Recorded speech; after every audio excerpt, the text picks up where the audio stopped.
Assalamu alaikum jami'an.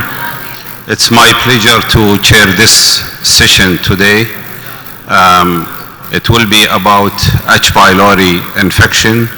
As you know, it's the most common bacterial infection worldwide, and it's the leading cause of bacterial cancer. With the rising of antibiotic resistance, the treatment may be challenging. With this regard, we have a debate today between two speakers from Saudi Arabia, Dr. Fahad Sohaibani and Dr. Ayman Al-Mhadib. Dr. Fahad is a consultant hepatologist and gastroenterologist. He is a professor at the College of Medicine, Al Faisal University.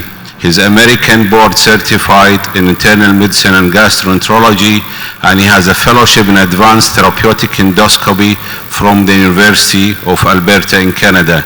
In fact, he's the current Secretary General at Saudi Gastroenterology Association. Dr. Ayman is a consultant gastroenterologist and hepatologist. He's an interventional endoscopist in Riyadh. So let's welcome the two speakers.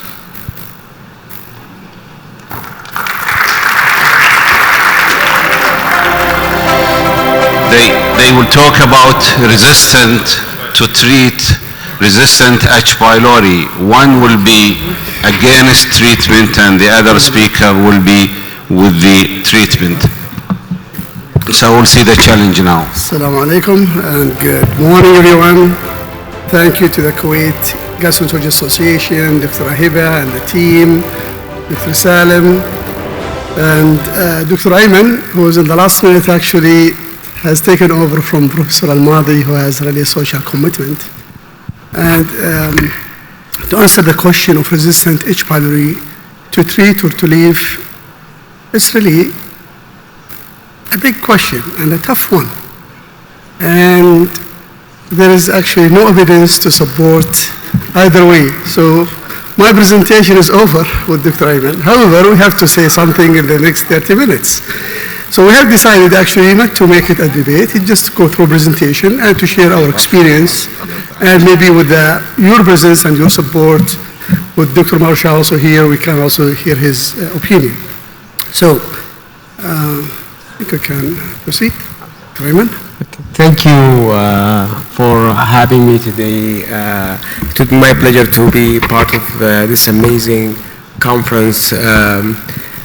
As Dr. Fahad mentioned, that we are trying to go through most of the information that you know, but at the end of our presentation, we're going to make a case of a debate, and then we try to discuss what's the best approach, and we will try to at least have some sort of approach for when we have a resistant H. pylori infection. So we both have no disclosures.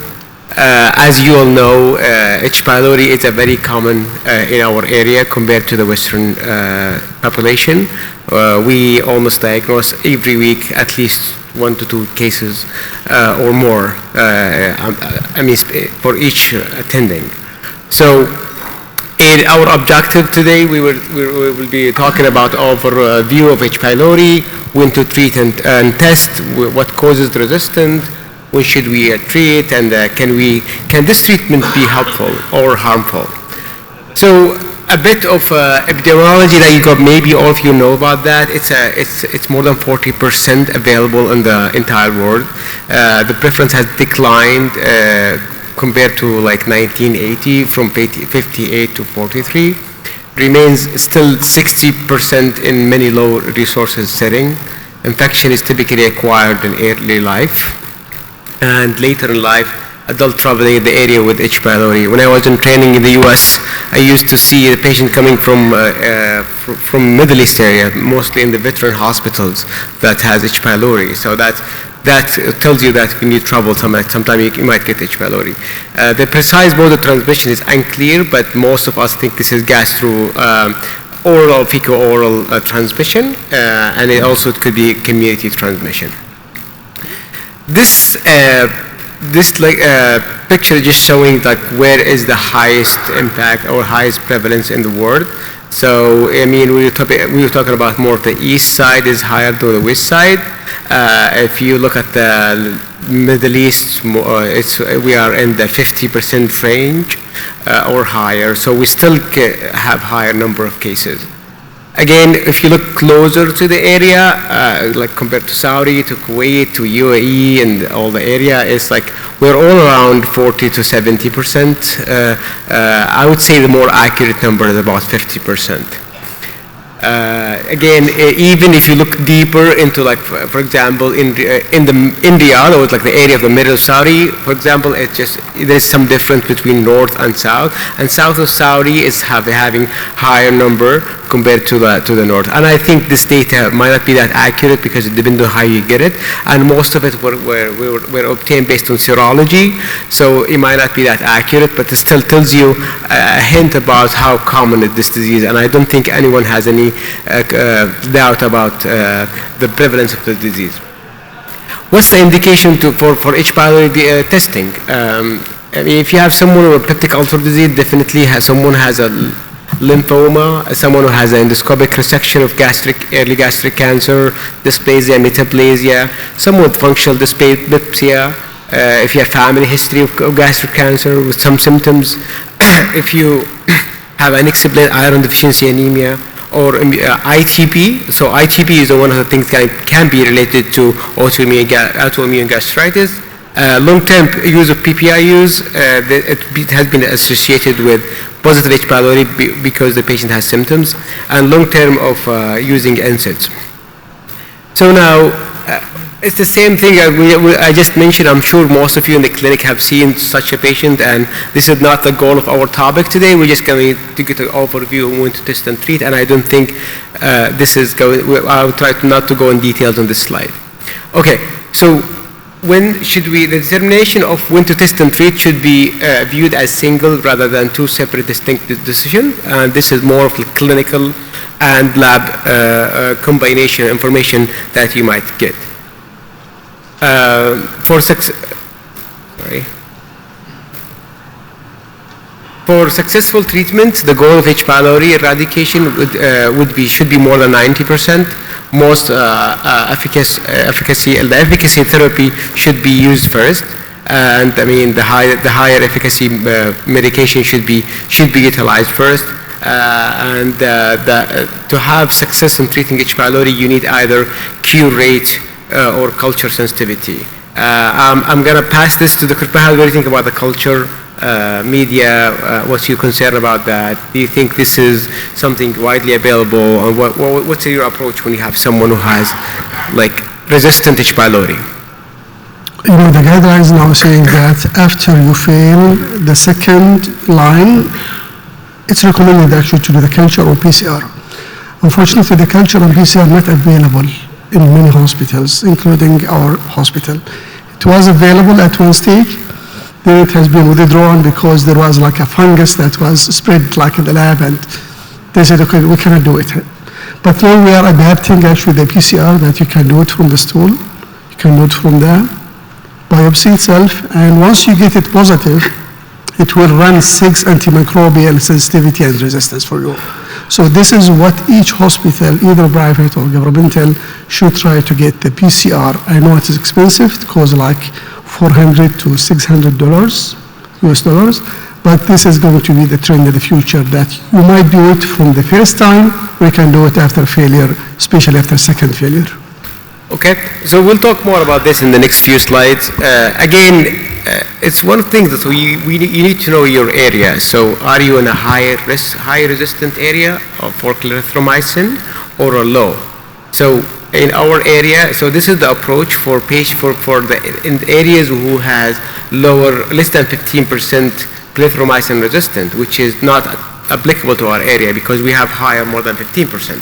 So if you're living outside the area if you're living in the area with low resistance, you might go with this approach. You can single capsule, you go through the triple therapy.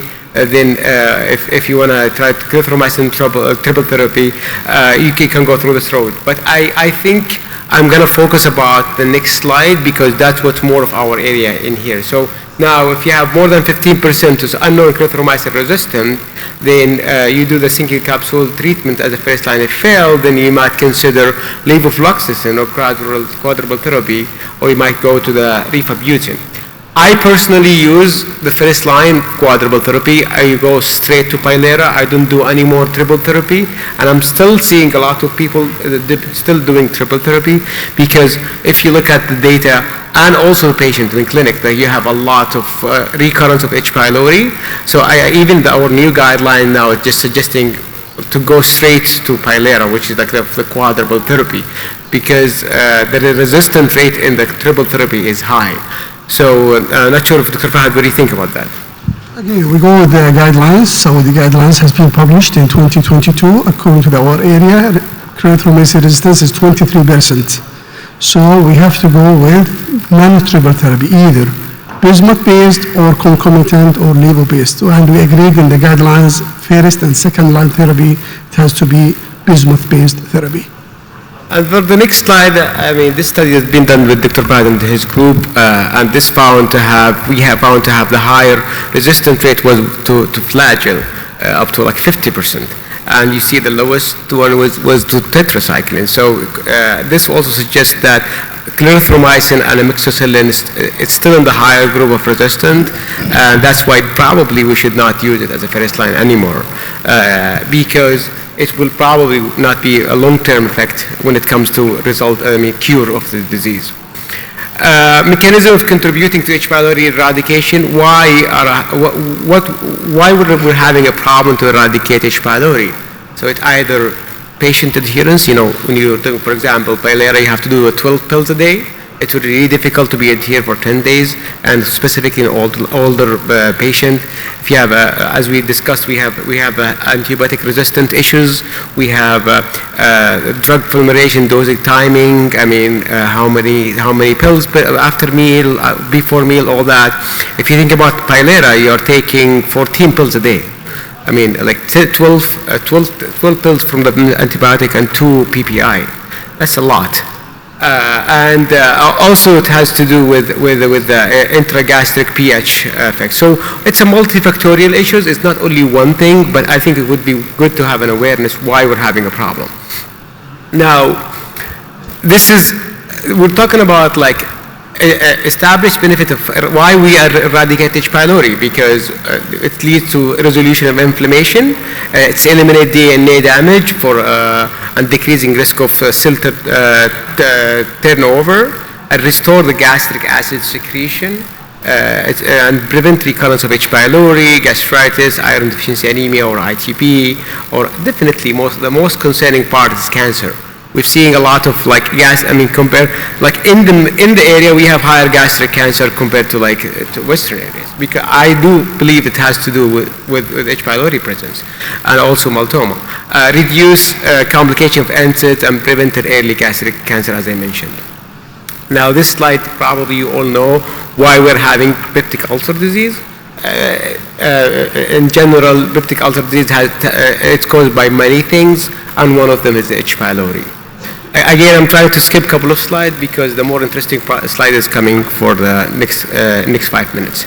So for this slide, H. pylori genotype is important, and I'm going to leave it Dr. Fahad to explain more about how important we know the genetics of the H. pylori.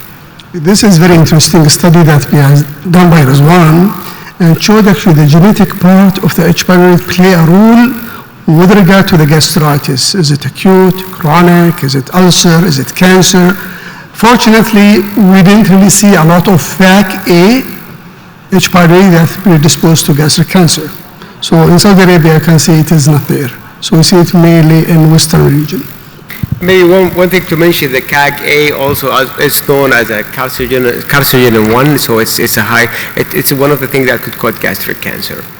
So now keep in mind that failure to eradicate H. pylori in patients with peptic ulcer disease associated with 60% annual ulcer recurrence rate compared to 10% with eradication, so that's really good. 2 to 3 times increased risk of gastric adenocarcinoma if you leave it and not treating it. So I know a lot of people, a patient come into the clinic and say like, everyone has H. pylori, why do I need to treat it? And I think it needs to be treated for risk of cancer, at least in our area. So dyspepsia is very annoying for patients, and it's really, really affecting their quality of life. And this is a logarithm of functional dyspepsia. We might maybe skip over it. It's basically the message that we want to send from this slide. Anyone with functional dyspepsia, make sure you rule out H. pylori, even if you have a negative the first time, let's say for like non-invasive test, then you can consider endoscopy with biopsy, might be more accurate, but something just to think about. Now, this is what's the effective symptom cure in functional dyspepsia. If you look at this study, the sum, it's all crossing the line, but the overall still helping people. If you treat H. pylori, it helps improve symptoms, people with functional dyspepsia. So it's important to treat for many other reasons. Now, gastric cancer, as we mentioned a couple of slides in the past, it's very important. Now, why, how gastric cancer happen, or how H. pylori trigger that? You basically have a normal gastric mucosa, and it goes to gastritis, atrophic gastritis, intestinal metaplasia, then dysplasia, then carcinoma. But treating H. pylori at this stage, you might reverse that back. So it's very important to treat H. pylori and not to just leave it because it's available. Or everyone has it. That's what I hear it from my patient most of the time. Again, same thing, the mode of development gastric cancer, that's what we mentioned in the previous slide. As you all know, age, gender, genetic mutation, obesity, H. pylori, all can cause gastric cancer. PPI use and H. pylori eradication can still decrease that risk. So do not underestimate that. Okay.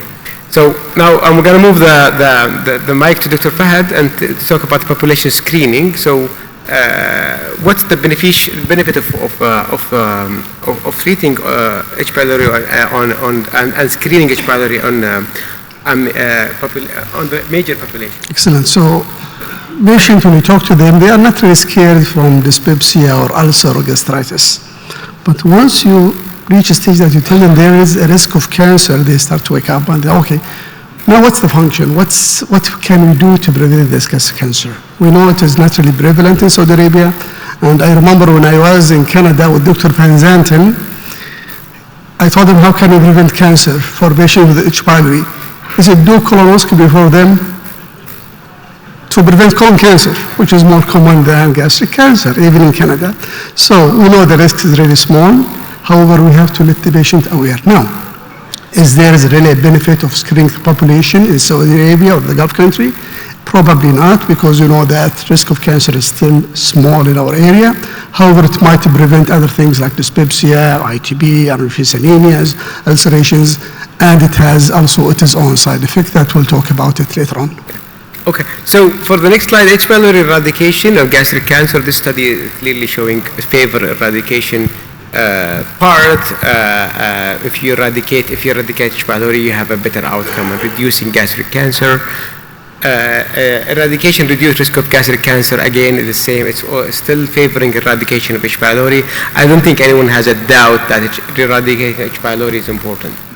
So this study, it's actually break down in 3 groups. For people who have pre-neoplastic lesion, there was no difference at all crossing the line. For patients without pre-neoplastic lesion, it's more favoring of eradication.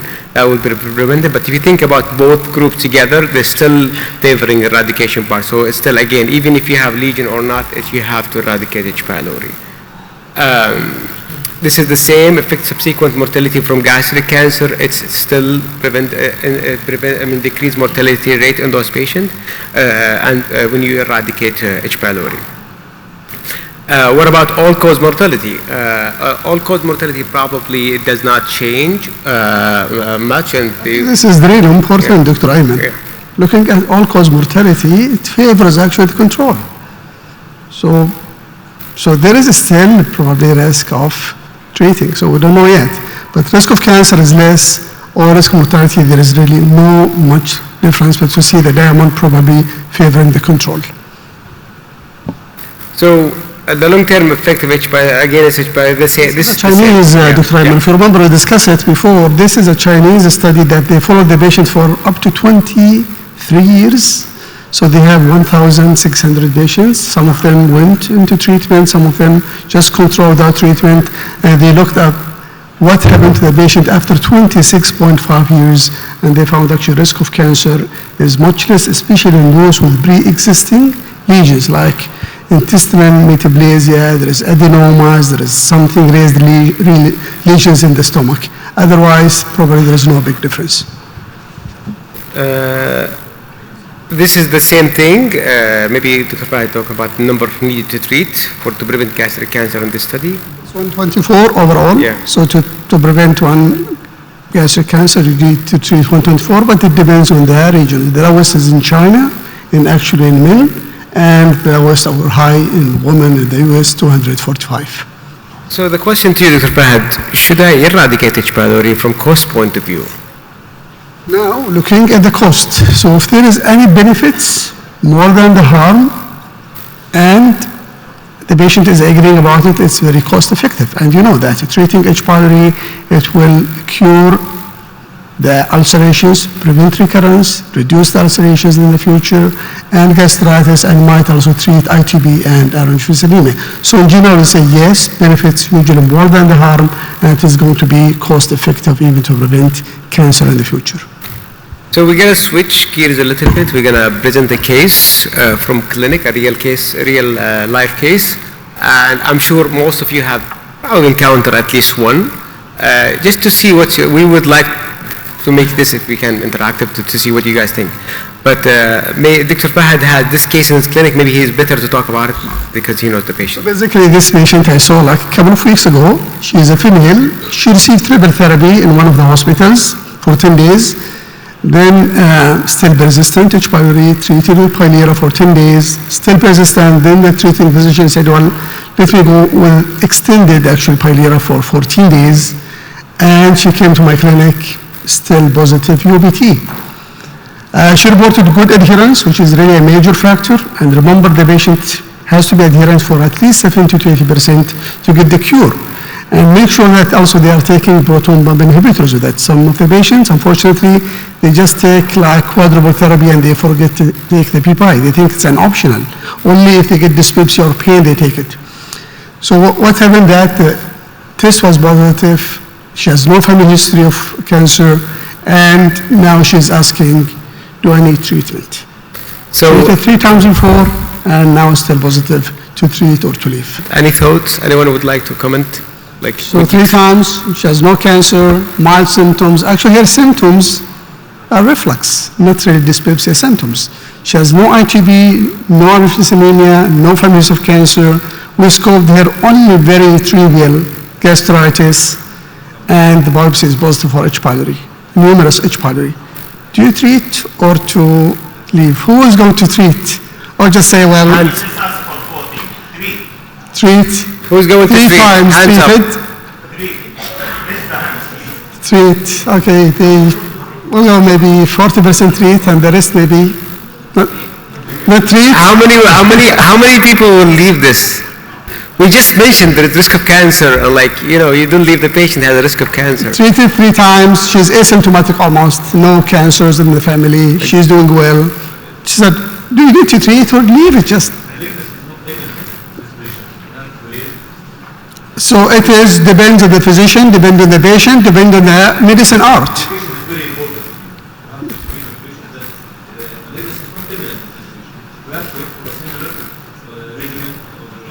In the future? A question to you, because you are asking this good question. Let me ask about, do you need to use surveillance endoscopy for every 1 or 2 years to make sure that she doesn't get gastric intestinal metaplasia or adenomas? Do you recommend? Well, look at the evidence. Yeah. So we brought this because it's actually real life. It can happen. I mean, I've seen at least most of you have seen at least one case. So after multiple. I have a point here. Yes, Doctor. I think you have to know the expectation for this patient, and you have to meet those expectations. From this, we can see she has 3 courses. I think she will seek medical treatment. If you don't treat her, she will go to somebody else to treat her. Very good and valid point, but she is saying, well, I trust you, doctor, now I am under your hands, give me your opinion, I'll take it. Do you treat? I am having no really significant symptoms, and I was adherent to 3 antimicrobial. It didn't really get rid of this bacteria. There is mild. There is gastritis, you should treat. Okay. So let's just try to go through these questions. So I think the way to look at it to say, is it true failure? And Dr. Fahad already mentioned okay, you have to make sure good adherence, the patient taking taking medication on time and all that. And then this, yes, then like, was it motivation, or did you educate the patient enough about everything? And what's the risk and benefit of treating or leaving it? This is what we're trying to discuss, because I don't think there's a right answer for this, right? No right answer. You probably, I like to comment that you probably patient will seek more treatment, but in the same time, it's a risk and benefit. You know, giving more medication, having more problems. Okay, so either resistant or like side effect or etc. The Canadian view, the John Marshall, the English view, the British view. Can you have a mic, please? Can you pass the mic?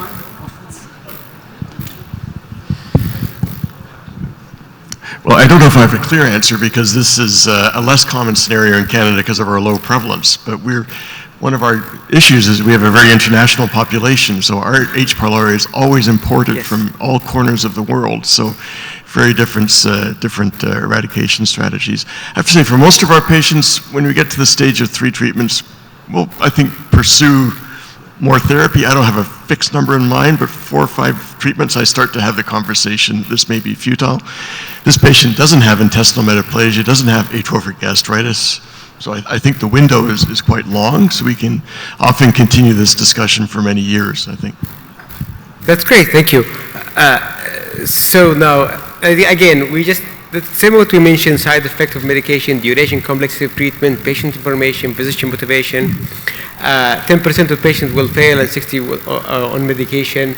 So eradication level up to 96% observed who took 60% or more of the medication. Again, there is no like really clear, I would say right or wrong answer, but I personally think if it was me in our area or a high endemic area or a high risk of gastric cancer, I would not leave this patient. I would just keep an eye on her. So it could be either being in the clinic, maybe scoping every 1-2 years or something like that, because we don't have a clear guideline for that. But I would definitely not leave the patient like to go without just being surveillance. And I know, like, one of the things that we see in general clinic, and some physicians, specifically family medicine, they tell the patient, oh, everyone has H. pylori, just leave it alone. And I don't think this is true.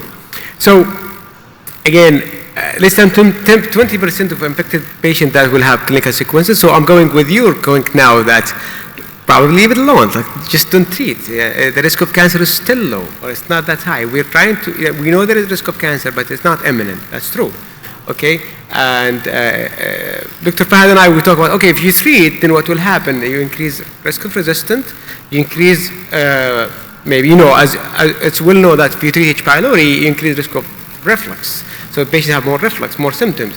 You could have C. diff infection. Renal, cardiac, hepatic from side effects of medication, and you know, the protective effect of H. pylori. And there is some data saying that if you treat H. pylori, you might get IBD, or it's not a strong evidence. So Dr. Anahel and Dr. Heba would be opposite. So if you treat H. pylori, you might get IBD. So keep the H. pylori better than IBD, especially in children. Okay. So we're trying to bring that, like, okay, we want to get rid of it. At the same time, we're not really sure if we really need to, because there is, it's a risk and benefit discussion. So I think it's case by case. We have to talk to your patient, where you live, who is the patient, what's the risk of complication at the same time, and what's the risk of if you leave it. But I don't believe that you should leave the patient without being followed. So that's probably, so resistant H. pylori, treat or leave. So let's vote on that. Dr. Fahad? Yes, no, I don't know. Or the good answer is always it depends. Use the last one, it depends, okay? So it depends on the patient and the physician, on the medicine art, medicine alert, okay? So this is for you, Dr. Fahad, to comment on. We don't have really target to hit, so we don't know where is the evidence. So we can sometimes just say suggestion, read more, wait for more medicine, and discuss with the patient every time you see the patient in the clinic. So before we finish with the last two slides, or maybe last slide, so again, there is no clear recommendation for patients who have failed multiple treatment. Our recommendation that keep the patient in the smallest dose PPI to control symptoms if you can. Mild symptoms, no H. pylori, no peptic ulcer disease, lower risk of cancer in terms of family history, endemic area, and no ITP, iron deficiency anemia. You probably can stay away and just keep eye on the patient. Otherwise, the ideal way to do it is to do a culture and PCR, but I don't think this is easily available. And I don't think we have enough pathologists or people who's doing this, so you can depend on the resistant. We brought that rule of surveillance endoscopy. I'm more of a conservative, I would say, I do more surveillance than that, probably because I'm an advanced endoscopist, so I like to do at least once a year EGD, maybe for a couple of years. If this is stable, then maybe I could expand that. It's like I'm following that metaplasia kind of recommendations. So you do first 3 years, then maybe expand it for like every 3 years in a high-risk patient. And again, it's a gray area of discussion. Risk of repeated courses of antimicromide cause resistant and harm in low-risk patient. So short answer is? Depends. So we conclude with it depends. And this would be our last slide. And thank you so much for attention. Thank you very much. And